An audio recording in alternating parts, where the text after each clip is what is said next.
Pourquoi j'écris? Pour que la vie soit plus diverse. Parce que c'est ce que je sais faire. J'écris tous les matins. On ne m'a pas donné de conseils en particulier pour écrire. Par contre, mon père m'a dit que j'en étais capable. Mais t'écris parce que t'as un truc à dire? Tout le monde écrit, mais tout le monde n'est pas écrivain. Pourquoi le devient-on? Comment le devient-on? D'où vient l'inspiration? Écrivain, écrivaine. Le point littéraire, Jean-Jacques Foucault. On connaît les écrivains à travers leurs œuvres, mais connaît-on leur univers? Le point littéraire. Le point littéraire, tous les mercredis de 20h à 21h sur Royal FM. C'est une émission de littérature. Toute la littérature, ici, tous les genres, sous-genres et types d'écriture se rencontrent. Vous aurez droit à plus de découvertes de livres et d'auteurs. Ici, tous les genres littéraires et textes scientifiques se côtoient. Le point littéraire, tous les mercredis de 20h à 21h. Prenez le rendez-vous avec Jean-Jacques Foucault.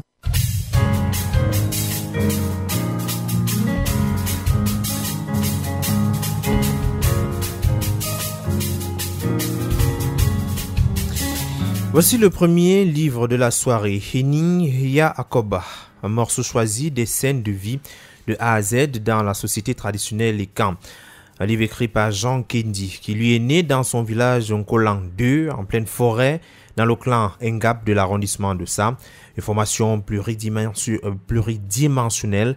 Après des études pratiques de haut niveau auprès de ses grands-parents, il a poursuivi son cursus dans des aspects théoriques, d'abord à l'université de Yaoundé, sanctionné par une licence en histoire des civilisations.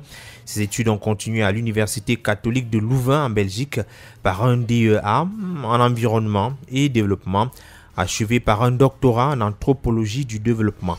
Il est avec nous, Jean Kendi. Bonsoir et bienvenue sur le point littéraire. Bonsoir Jean-Jacques Foucault, bonsoir à tous les auditeurs. C'est un plaisir de vous retrouver et cette fois-ci avec un tout nouvel ouvrage, Enin-Ya-Akoba. Alors, morceau choisi des scènes de vie de A à Z dans la société traditionnelle Ekan. D'abord, le contexte qui préside à l'écriture de cet ouvrage. Je vous dirais tout de suite qu'il n'y a pas un contexte précis. Je me suis dit, j'ai bénéficié en vivant avec mes grands-parents pendant une dizaine d'années dans l'enfance, de connaître des réalités anciennes de la vie des Fambeti-Boulou qu'on appelle globalement les Ekans. Et quand je vois le monde actuel, comment on vit dans les familles, dans cette société, j'ai l'impression que ce que j'avais vécu date d'il y a de cela 5 siècles. Alors je me suis donné le devoir de coucher cela sur papier pour que les familles, les personnes intéressées, les chercheurs et autres puissent donc lire ce livre-là pour connaître comment vivaient les anciens Ekans. Vous vous inscrivez dans le processus de transmission, vous avez reçu la sagesse, vous comptez passer à la génération future et à travers l'écrit.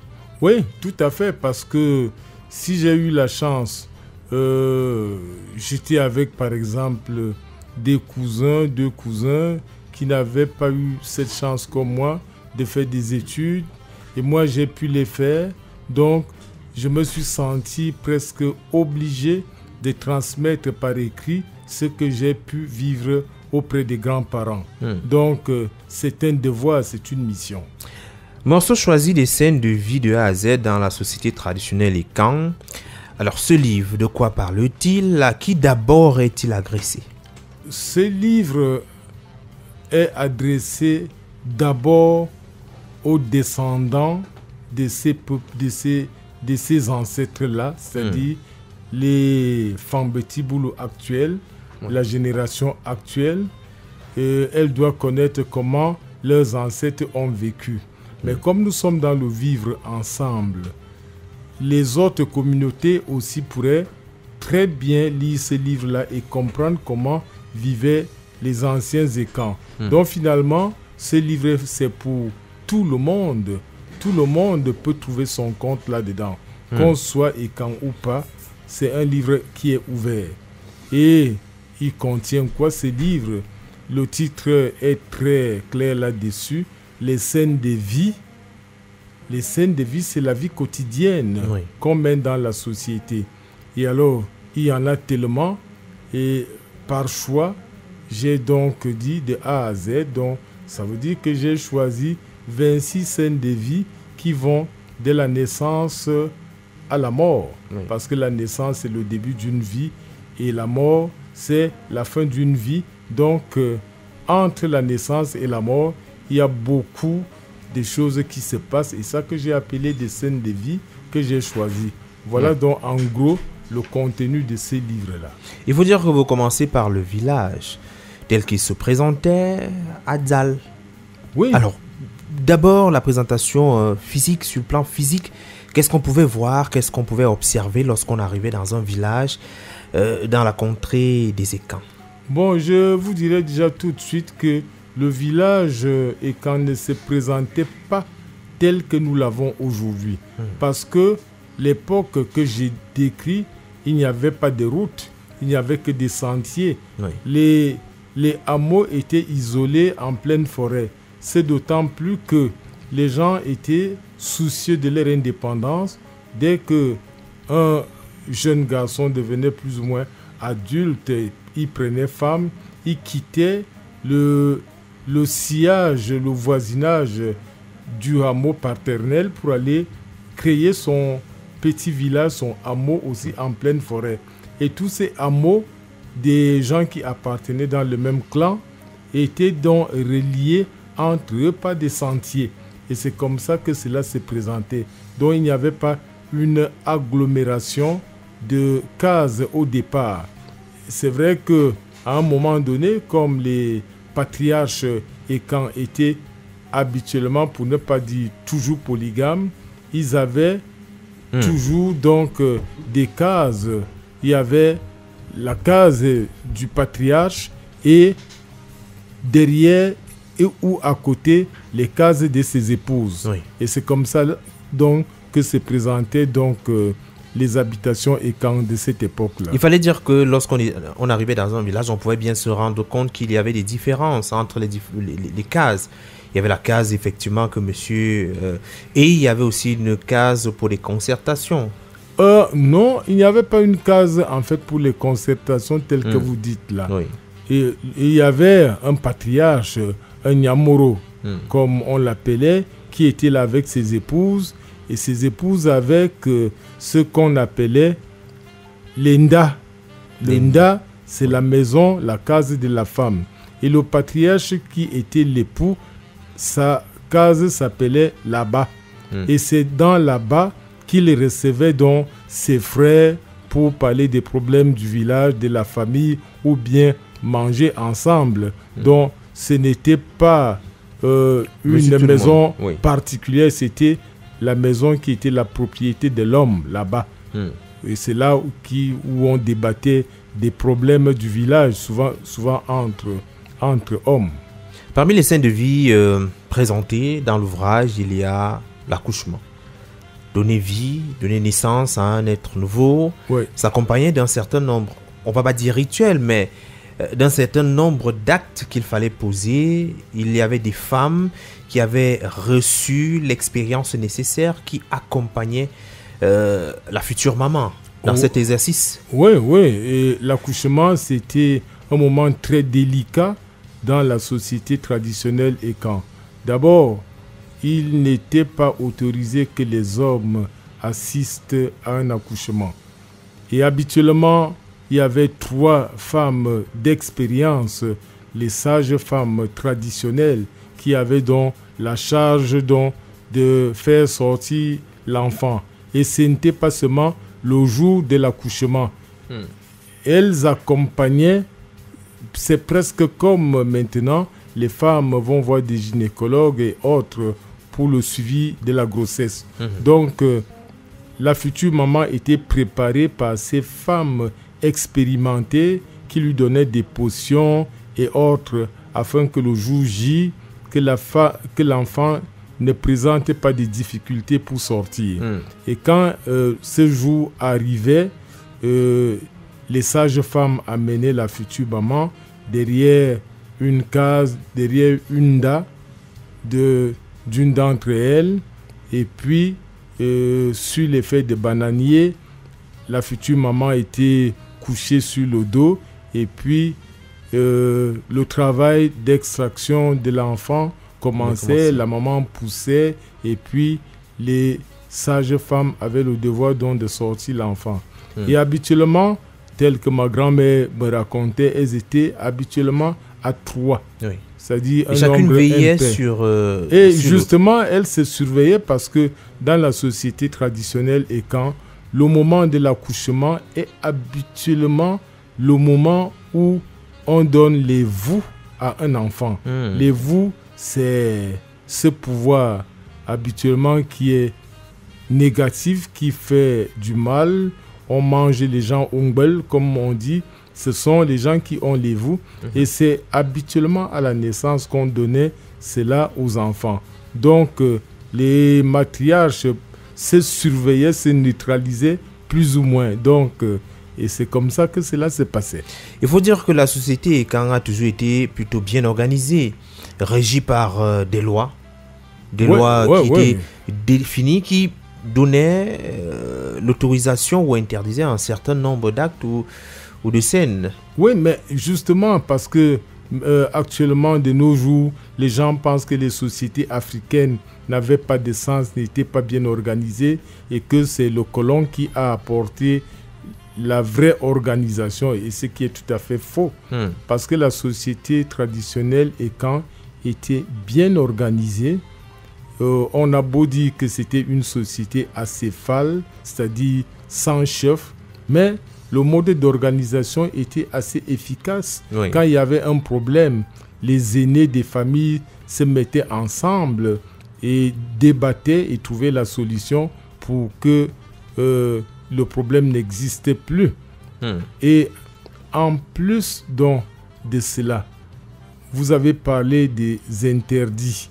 Il y avait ce qu'on pourrait appeler maintenant le code pénal. Oui. C'était un ensemble d'interdits. Dans la société, tout le monde savait que je ne dois pas faire ceci. Si je le fais, je m'expose à telle ou telle sanction. Oui. Donc, les interdits, les bikis, étaient bien respectés. Donc, la société était tellement bien organisée que finalement, au finish, il n'y avait pas de graves problèmes tels qu'on pourrait penser que c'était une société sans chef acéphale. Donc, en réalité, tout se passait habituellement très bien. Vous avez cité les rites de purification qui étaient utilisés. Oui, il y avait évidemment beaucoup de rites. C'était pour la protection, la purification, l'expiation parfois. Oui. Et de protection et de formation. Il y avait plusieurs catégories de rites. Et le rite d'ailleurs qui était, je dirais, le rite majeur dans la société traditionnelle Ekan, c'était le rite So. Oui. C'était réservé pour les jeunes garçons. Quand vous aviez déjà entre 15 et 20 ans, on réunissait les jeunes garçons d'une contrée et puis ils étaient formés pendant presque une année en pleine forêt en subissant des épreuves très très difficiles. Oui. Et avec naturellement qui étaient accompagnés d'interdits. Et à la fin, quelques-uns en mouraient d'ailleurs. Et à la fin, ceux qui avaient pu achever cette formation étaient célébrés, devenaient donc des adultes. Et beaucoup de choses qui leur étaient interdites étaient désormais donc à leur portée. Oui. Manger la vipère, manger la chèvre et beaucoup d'autres. Et c'est à ce moment-là qu'ils prenaient aussi femmes pour dire qu'ils sont déjà des hommes. Oui. D'une grande responsabilité dans la société. Il faut dire qu'au-delà de tout cela, on reste plus ou moins intrigué par le fait qu'avant, on dialoguait à travers le minkul ou l'onkul. Oui, l'onkul. Pour annoncer notamment les deuils. C'était un langage. Est-il encore utilisé finalement aujourd'hui? Bien sûr, l'onkul, le tam-tam était utilisé pour, je dirais, plusieurs cérémonies. On parle beaucoup plus de deuil. Il n'y avait pas que le deuil.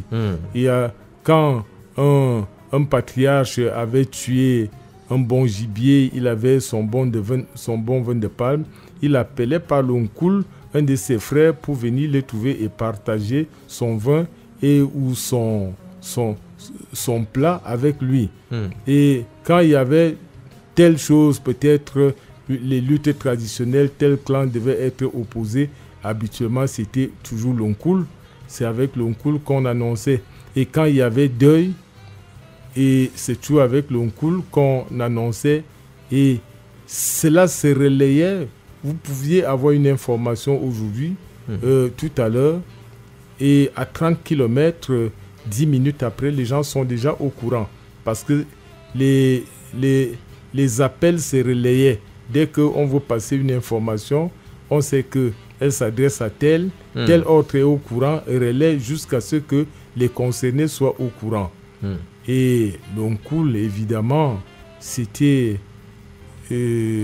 quelque chose de très important parce que au-delà du fait que chaque personne avait un nom, son nom comme maintenant, et la société et le clan, il faut aussi savoir que chaque personne avait son dan, c'est-à-dire sa devise, comme on pourrait le dire, tout comme le clan. Quand on va vous appeler Onkul, on ne va pas dire Jean-Jacques Foucault parce que vous avez votre dan et c'est pas le dan qu'on va vous appeler. Et votre clan aussi a son dan. Quand il y a un problème qui touche ce clan, et c'est son dan qu'on utilise pour annoncer qu'il y a un problème. Donc c'est comme ça que cette société était organisée et cette société utilisait ainsi l'Onkul. Alors la danse de l'Essani, celle du courage, est exécutée aujourd'hui. Y a-t-il... Le courage? Non, la danse de l'Essani, ce n'était pas une danse de courage. C'était en fait une danse pour célébrer la disparition d'une personne de très très grande classe.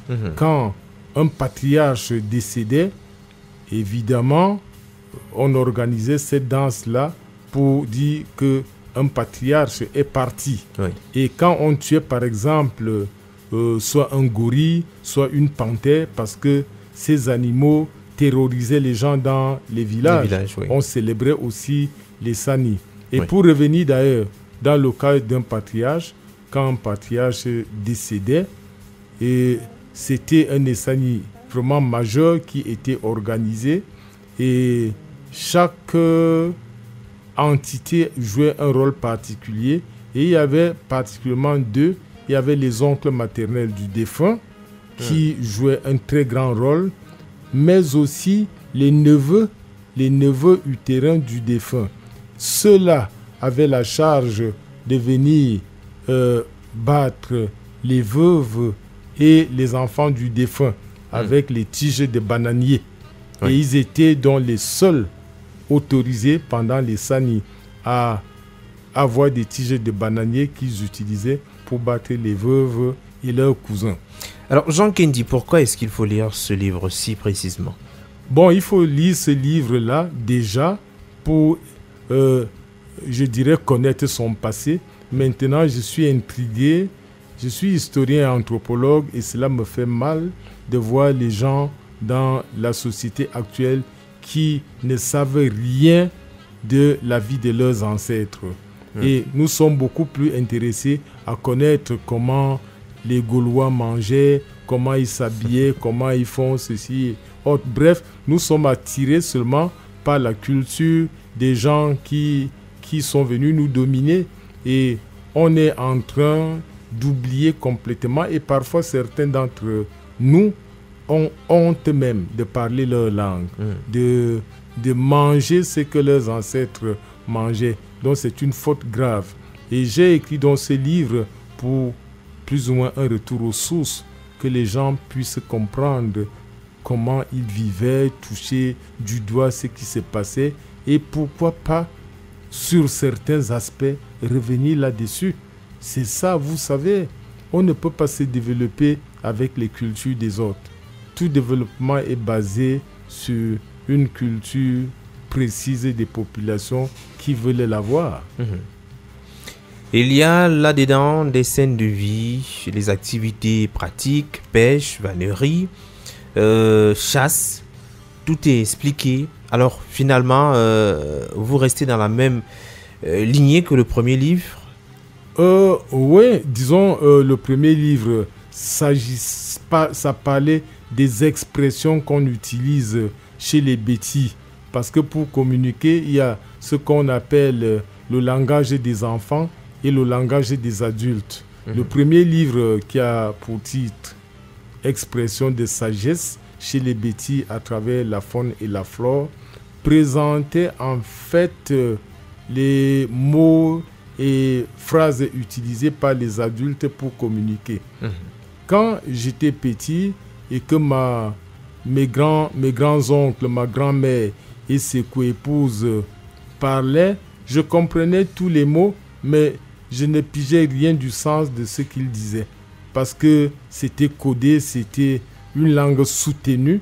Et ce premier livre-là a voulu donc montrer la richesse de cette langue soutenue par les expressions. Mais ce livre, par contre, c'est, je dirais, tous les aspects de la vie. Ce n'est pas que de la langue, c'est toute la vie de la société traditionnelle et Kan. Jean Kendi, merci d'être passé à la radio et merci pour ce travail de retour aux sources que vous effectuez. Merci beaucoup Jean-Jacques Foucault. Je pense que je ne fais que mon petit travail et presque chacun d'entre nous devrait le faire pour que nos sociétés traditionnelles reprennent vie parce que ce sont elles qui nous soutiennent.